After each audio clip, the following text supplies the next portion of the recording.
Ita Namuyimbwa abasinga obungi gwe tumanyi nga Bad Black akiguddeko mulowooza kiki? Omukulu mbu abadde promota wa mukulu His Excellency Robert Kyagulanyi Ssentamu munnange mbu bamusanze mu misango egy'enjawulo. Ate ye Bobi Wine gy'atambulidde alese obubaka eri abavubuka nga bulijjo byonna byonna nja kuba nga mbikutuusaako mu maaso. Poliisi egambye ki? Eyina naye evuddeyo naye okubanga ewabula byonna nja kuba nga mbikuwa naye nga weebale kubanga weekumidde ku NCK TV. Gwali eyo nga tona subscribinga kekadde obeere ng'osubscribinga era bw'omala okusubscribinga ng'onyiga akade kano katuyambakoko okubanga tutegeera nti amawulire tugataddeyo ate ne tulyoka ne twefunira amawulire mawonambiro. Shanitah Namuyimbwa abasinga obungi gwe tumanyi nga Bad Black, ono ye akiguddeko eri abawagizi ba Eddy Kenzo wamu n'omukyala Fiona Nyamutoolo. Bamusabudde kino nno kivudde ku ki? Omukyala Shanitah aba Bad Black aludde nga apostinga ebintu ku mukyala Fiona Nyamutoolo. Ono Bad Black kennyini yasooka okuba nga apostinga ebifaananyi ebya Nyamutoolo ng'agamba nti ba ex basuusiza obungi nti ate nga taata we yagamba nti muwala we yali talina boyfriend. Olunaku lwaleero agenze n'apostinga ekifaananyi agenze n'apostinga ng'agamba nti omugole bw'ayagala kunoba mbu Love Nigga akomawo nga bukya. Biibino ekifaananyi kikino.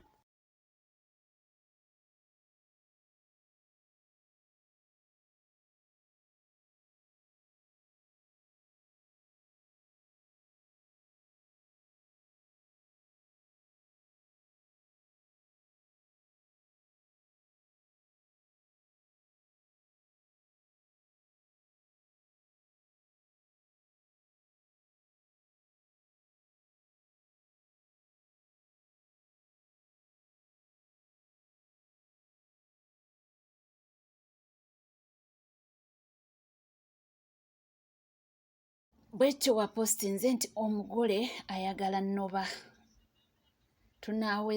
tanaweza na myezi, Love Nigga mbu ayingirawo ku makya.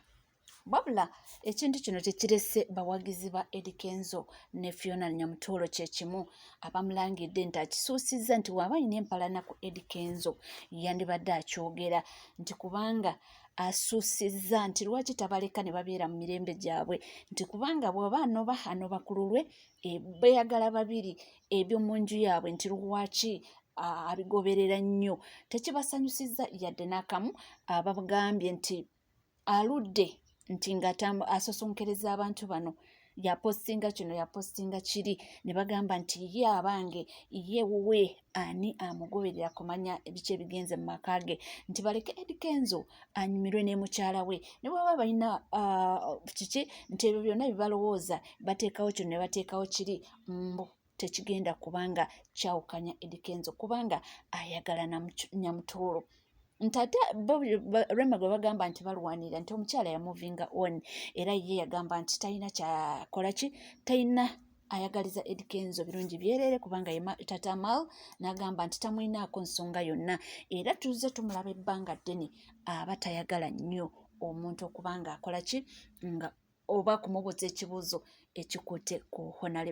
Honorable Nyamutoolo. So bagambye nti munnange amwesonyiwe baleka omukyala anyumirwe obufumbo bwe ne bbaawe. Bo gye bavudde nti beemanyi bavudde wala muntu ne wetuuka n'okuzaala omwana be bamanyi ebyabwe nti so ffe tutunuulire bitunuulira okusinga nti we munaasala omugambo. Tebabadde basanyufu era kibayisizza bubi nnyo. Bamulangidde ebintu bingi era nga kyemanyi nti bikyajja ebivumo nga w'omanyi omuntu ng'alina omuntu we gwa supportinga, of course tebiremererwa ebigambo naye ate ebigambo byo ebyogerwa tebijja kuvaawo. Ne Eddy Kenzo ye kennyini yabagamba nti ye yabimanyiira kubanga bamwogeddeko bingi. So nti singa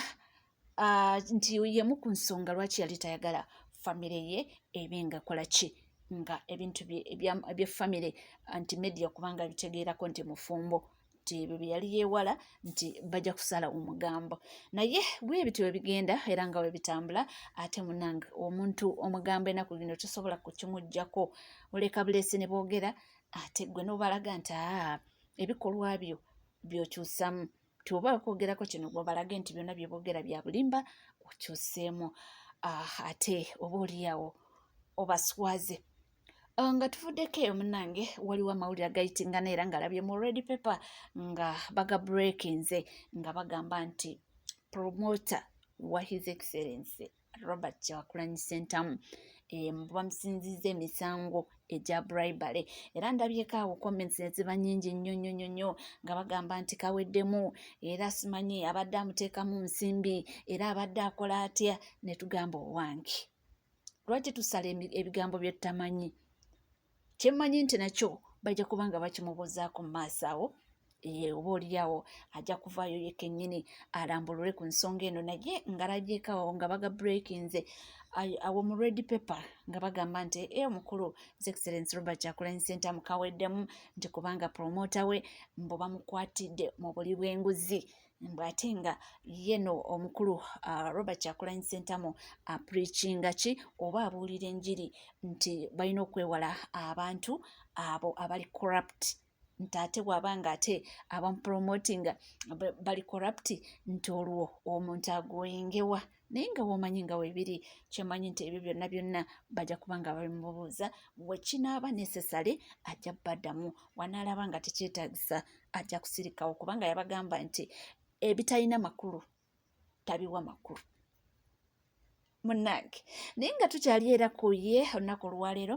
atambuliddeko esaidi za abadde Bushenyi Shaka era nga womanyi nga bulijjo namugi w'omuntu aze n'amwaniriza era n'abaako obubaka bw'abalekedde nga ye omuvubuka ayagala ekya pulezidenti n'akkattiriza nti ye munnange singa tebabba akalulu ke singa kati ye pulezidenti afuga akkattiriza ekigambo ekyo nti singa tebabba bululu we yandibadde nga ye pulezidenti essaawa eno ali mu ntebe afuga naye alina essuubi ddene nnyo era nga bw'azze agamba abavubuka nti munnange temuggwaamu ssuubi kubanga alabira ddala nga 2026 ekintu ajja kuba nga yakiri mu mitambo munnange si bigambo byange bibino singa Museveni teyabba akalulu singa nze pulezidenti emyaka 3 tegiyiseewo singa ekizibu ky'enguudo kyo twakimala era bwe mala okulayira bwenti banjagala mumpe emyaka 3 temuddamu okulaba ku luguudo lubi mu Uganda naye nga tokutte ku ssente endala zonna just ezo ezibbibwa mu corruption biwulidde abagambye bulungi era singa ye pulezidenti temwandibadde nga mulabako enguudo embi nti singa yazikolako dda era yandibadde nga yazitereeza dda nti naye ebyembi munnange nti babba akalulu ke era naye yabba akalulu ke n'ate ssente ne baba nga ezandibadde zikola enguudo zandibadde ziri mu malwaliro zikola bintu ebitaliimu munnange mumuwulidde bulungi abagambye nti singa ali bayiseemu mujja mumuwa emyaka 3 ng'amaze okulayizibwa nga buli kimu bakiri nga omukola ki nga omukyetaaga nange naye nga ffe tukugamba kimu nti weeyongera okuba nga weekuumidde ku NCK era gwaliyo nga tona subscribinga kikadde obeere nga osubscribinga era wemala okusubscribinga ng'onyiga kadde ebisigadde byonna ojja kuba nga tubikutuusaako butereevu sigala naffe tovaawo